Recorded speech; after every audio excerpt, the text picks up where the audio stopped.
എല്ലാവർക്കും ഞങ്ങളുടെ ഓണാശംസകൾ. സപ്തമശ്രീ തസ്കര എന്ന് പറഞ്ഞ സിനിമ കഴിഞ്ഞിട്ട് ഇരിക്കുകയാണ് പോയത്. അപ്പോൾ എൻ്റെ കൂടെ അതിൽ നാരായണൻകുട്ടി തസ്കർ, സലാം പാഷ തസ്കർ, അതായത് സലാം ബുക്കാരി, നീരജ് മാധവ് രണ്ടുപേരുണ്ട്. അപ്പോൾ അത് ഞാൻ ഒരിടത്തൊരു ചോദ്യം ചോദിക്കാം. എന്താണ് സപ്തമശ്രീ തസ്കര, എന്താണ് ഇത് അഭിനയിച്ചതിൻ്റെ എക്സ്പീരിയൻസ് എന്തെങ്കിലും പറയാൻ പറ്റുമോ? പിന്നെ സപ്തമശ്രീ തസ്കര നല്ലൊരു എക്സ്പീരിയൻസ് ആയിരുന്നില്ലേ. ഭയങ്കര ഫണ്ണായിരുന്നു, ഭയങ്കര എന്താ പറയുക, ശരിക്കൊരു അടിച്ചു പൊളിച്ച് ഷൂട്ട് ചെയ്തൊരു മൂവിയായിരുന്നു. നോർത്ത് 24 കാലത്തിലും അങ്ങനെയൊക്കെ തന്നെയായിരുന്നു, പക്ഷെ കുറച്ചും കൂടി ആൾക്കാർ കൂടി നന്നായി വന്നു. ഭയങ്കര ഫണ്ണായിട്ടുള്ളൊരു ലൊക്കേഷനായിരുന്നു, ശരിക്കും റിലീഫ് ഉണ്ടായ ഒരു ലൊക്കേഷനായിരുന്നു. ഫൺ മാത്രമേ നടന്നിരുന്നുള്ളൂ? ഫണ്ണ് മാത്രമല്ല, ബാക്കി നമ്മുടെ വർക്കല്ലേ, ഒരു വർക്ക് വിത്ത് ഫൺ. അതായത് എൻജോയ് ചെയ്ത് വർക്ക് ചെയ്യുന്ന അതൊരു സ്ട്രെയിൻ ഇല്ലാതെ.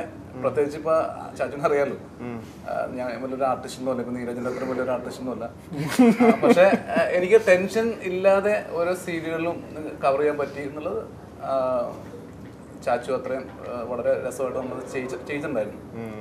അതാണ് ഏറ്റവും വലിയൊരു എക്സ്പീരിയൻസ് എൻ്റെ. കാരണം ഞാൻ വർക്ക് ചെയ്യുന്ന ചില സീനുകളിൽ നമുക്ക് വളരെയധികം ഇൻട്രസ്റ്റിംഗ് ആയിട്ടൊക്കെ ചെയ്തെടുക്കാൻ പറ്റിയിട്ടുണ്ട്. അതായിരുന്നു നീരജ് മാധവിന്റെ അഭിപ്രായം. എൻ്റെ അഭിപ്രായം, ഞാൻ ഈ സിനിമയുടെ പേര് അനൗൺസ് ചെയ്തപ്പോൾ തന്നെ ഇതിന്റെ ഭാഗമാവണമെന്ന് വിചാരിച്ചിരുന്നു. ഞാൻ ഇതിന്റെ കാസ്റ്റിൽ പേര് ഈ സപ്തമശ്രീ തസ്കര എന്ന് പറയുന്നത് വളരെ കാച്ചി ആയിട്ടുള്ള ഒരു പേര്. അപ്പം അത് സംസ്കൃതമാണ്. അത് എന്താ നോക്കിയപ്പം എല്ലാ കാച്ചി ആയിട്ടുള്ള പേരുള്ള സിനിമകളല്ല, 7 ഐശ്വര്യമുള്ള കള്ളന്മാരുടെ കഥ. പിന്നെ അതിന്റെ പുറമെ ചാച്ചുവിന്റെ മുന്നത്തെ പടം നോർത്ത് 24 കാലം നാഷണൽ അവാർഡ് കിട്ടും. ഇതൊക്കെ കൊണ്ട് ഒരു ഹാപ്പനിങ് പ്രോജക്റ്റ് ആണെന്ന് അറിയായിരുന്നു. അപ്പൊ അതിന്റെ ഭാഗമാണെന്ന് ഞാൻ ആഗ്രഹിച്ചിരുന്നു. പക്ഷെ ഞാൻ ആക്ച്വലി അറിഞ്ഞത് അതിന്റെ കാസ്റ്റിംഗ് ഒക്കെ കഴിഞ്ഞു വന്നു. പക്ഷേ ഭാഗ്യവശാൽ അതിന്റെ ഒരു അവസാന ഘട്ടത്തിൽ അതിലൊരു മെയിൻ ക്യാരക്ടർ എന്നെ തേടിയെത്തി. ചാച്ചു ടൈറ്റിൽ റോൾ.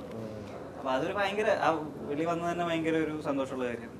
പിന്നെ സലാംകയുടെ ഒരു കാര്യം പറയുകയാണെങ്കിൽ, ഡയറക്ടറുടെ സൈഡുള്ളതും കൊണ്ടാണെന്ന് തോന്നുന്നു പലപ്പോഴും ഷൂട്ട് കഴിഞ്ഞാൽ സ്ക്രീനിന്റെ ബാക്കിൽ പോയിരുന്നിട്ട് നമുക്ക് ചില സജഷൻസ് ഒക്കെ തരുന്ന ഒരു പരിപാടി കൂടെ സലാംക ചെയ്യായിരുന്നു. പിന്നെ ചാച്ചുവിന്റെ കാര്യം പറയുകയാണെങ്കിൽ, എനിക്ക് തോന്നുന്നു എനിക്ക് ഇതുവരെ കിട്ടിയതിൽ ഏറ്റവും കൂടുതൽ ഇംപ്രവൈസ് ചെയ്യാനുള്ള ഒരു സ്പേസ്, അല്ലെങ്കിൽ ഒരു ഏരിയ തന്നിട്ട് നമ്മുടെ മാക്സിമം ഒരു ഔട്ട്പുട്ട് കൊണ്ടുവരാൻ സാധിച്ചത് ഈ സിനിമയിലായിരിക്കും തോന്നുന്നു. കാരണം അത്രയധികം നമ്മളെ ഫ്രീ ആക്കിയിട്ട് നമ്മളിന് ബെസ്റ്റ് ഔട്ട്പുട്ട് കൊണ്ടുവരാൻ ഉള്ള ഒരു സ്പേസ് ചാച്ചു ഉണ്ടാക്കി തന്നു. എനിക്ക് തോന്നുന്നു നമ്മുടെ ജിം സീനൊക്കെ ആക്ച്വലി ഷൂട്ട് ചെയ്തത് എനിക്ക് ഇന്നതൊക്കെ വേണം, ബാക്കി നീ അങ്ങനെ ഒരു സ്പേസ് തന്നുകൊണ്ടാണ് ചിലപ്പോൾ അങ്ങനത്തെ നല്ല സാധനങ്ങളൊക്കെ. അല്ല, ശരിക്കും അങ്ങനെ ഉണ്ടോ അത് ചാച്ചു? അത് അങ്ങനെ തന്നെയായിരുന്നു. കാരണം നമ്മൾ എന്താണെന്ന് നമുക്കറിയാം, പക്ഷെ അതിന്റെയൊക്കെ മേളിൽ ചെയ്യാനുള്ള ഒരു കോൺഫിഡൻസ് കിട്ടുന്നത് ചാച്ചുവിന്റെ ഒരു ഡയറക്ഷന്റെ ഭയങ്കര ഒരു വലിയ അനുഭവം എനിക്ക് തോന്നിയിട്ടുണ്ട്. കാരണം ഇപ്പൊ നമ്മളുടെ ഒരു ലിമിറ്റേഷന്റെ അപ്പുറത്തേക്ക് നിനക്ക് പറ്റുമെന്നുള്ള കോൺഫിഡൻസ് വരിക എന്നുള്ളതാണ് ഒരു ഡയറക്ഷൻ സംബന്ധിച്ചുള്ള ഏറ്റവും വലിയ കാര്യം. അത് ചാച്ചു അത് 100% എല്ലാ ആർട്ടിസ്റ്റുകൾക്കും ചാച്ചുവിന് അതിന്റെ മേളിൽ നിന്ന് ചെയ്യാൻ പറ്റിയിട്ടുണ്ട്. അതിൽ ഭയങ്കരമായിട്ട് എൻജോയ് ചെയ്തിട്ടുണ്ട് ആ സീനുകളിലൊക്കെ. ചെയ്ത സീനുകളിൽ ഇപ്പം എനിക്ക് ചില സമയത്ത് നമ്മളിങ്ങനെ കട്ട് ചെയ്തേ വരുമല്ലോ, കട്ട് ചെയ്യില്ല. സീൻ കട്ട് ചെയ്ത് വരുമ്പോൾ ഉണ്ടാകുന്ന സാധനം അതെനിക്ക് നേരത്തെ ഒരു അനുഭവം ഉണ്ട്. നോർത്ത് 24 കാലത്തിൽ ഇങ്ങനെ സീൻ ഇങ്ങനെ കട്ട് ചെയ്ത് വന്നിട്ട് നമ്മളുടെ കയ്യിൽ നിന്ന് പോകുന്ന സിറ്റുവേഷൻ വരെ ഇങ്ങനെ നിൽക്കും കട്ട് ചെയ്യാതെ. എന്നിട്ട് ഫൈനലി ഒരു കട്ട് ചെയ്യും.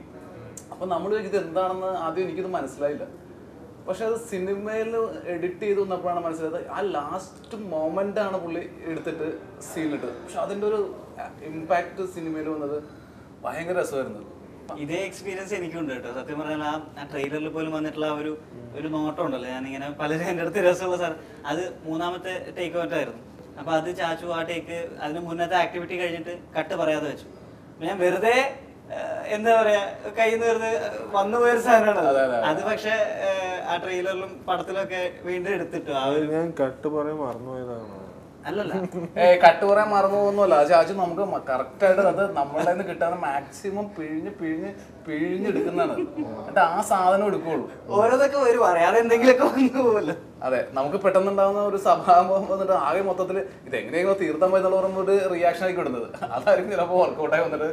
വേറെ സാധനം ചിലപ്പോൾ നമ്മൾ കട്ട് ചെയ്തു, ഇനി ക്യാമറ റോളിംഗ് അല്ലല്ലോ എന്നുള്ളൊരു തീർന്ന സീൻ എന്ന് വിചാരിച്ചിട്ട് നമ്മൾ ഫ്രീ ആയിട്ട് ചിലപ്പോൾ വരുന്ന സാധനങ്ങളായിരിക്കും. അങ്ങനെയുള്ളൊരു ഇതുണ്ടല്ലോ, കോൺഷ്യസ് ആവാതെ വരുന്ന.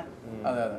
പിന്നെ ഈ ഇത്രയും വലിയ ആക്ടേഴ്സിൻ്റെ കൂടെ അഭിനയിക്കാം. ഇപ്പം സലാം ഇവരെ ഡയറക്ഷൻ സൈഡിൽ നിന്നുണ്ടാവും. അതെ.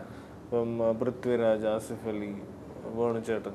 അപ്പോൾ എന്തായിരുന്നു ആ എക്സ്പീരിയൻസ്? എന്തായാലും അത് ചാച്ചു ഇപ്പോൾ പറഞ്ഞ ഇപ്പോൾ പൃഥ്വിരാജ്, നെടുമുടി വേണു, ആസിഫ് അലി ഇവരെല്ലാവരും എൻ്റെ പേഴ്സണലായിട്ട് എനിക്ക് എല്ലാവരും അറിയാവുന്ന ഒരാളാണ്. കാരണം ഞാനൊരു അസോസിയേറ്റ് ഡയറക്ടറായിട്ട് വർക്ക് ചെയ്യുമ്പോൾ ഇവരുമായിട്ട് അല്ലാതെ തന്നെ എനിക്കൊരു ബന്ധങ്ങളുണ്ട്.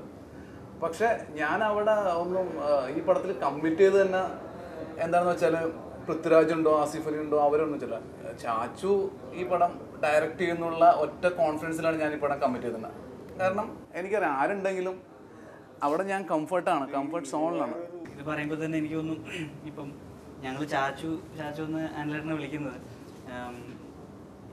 അദ്ദേഹത്തിന് ഏറ്റവും ഇഷ്ടമുള്ളവർ വിളിക്കുന്ന ഒരു പേരാണ്. അപ്പോൾ ആ ഒരു സ്പേസ് നമുക്ക് തരുന്നിടത്താണ് എനിക്ക് തോന്നുന്നു നമ്മൾ കംഫർട്ടബിൾ ആകുന്നത്. അത്തരത്തിലുള്ളൊരു കമാൻഡിങ് ആയിട്ടുള്ള അല്ലാതെ ഭയങ്കര കംഫർട്ടബിൾ ആയിട്ടുള്ള ഒരു ഫ്രണ്ട്ഷിപ്പും കൂടെ എനിക്ക് തോന്നുന്നു നമ്മുടെ എല്ലാവരുടെ ഇടയിലുണ്ടായിരുന്നു.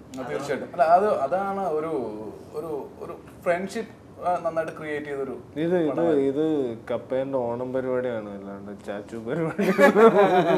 കപ്പയുടെ ഓണം പരിപാടികൾ ഞങ്ങളുടെ എന്ന് വെച്ചാൽ ഞങ്ങൾ ചാച്ചുവായിട്ടുള്ള ഓണമാണ്. ഓണം ചാച്ചുവോട് സെലിബ്രേറ്റ് ചെയ്യാൻ കിട്ടിയൊരു അവസരമുണ്ട്. കാരണം ഇപ്പൊ എല്ലാവരും ഈ നമ്മുടെ പടമൊക്കെ കണ്ടിട്ട് എല്ലാവരും ഹാപ്പി ആയിട്ടിരിക്കുന്ന ഒരു മൊമെന്റ് ആണ് ആ ഓണം.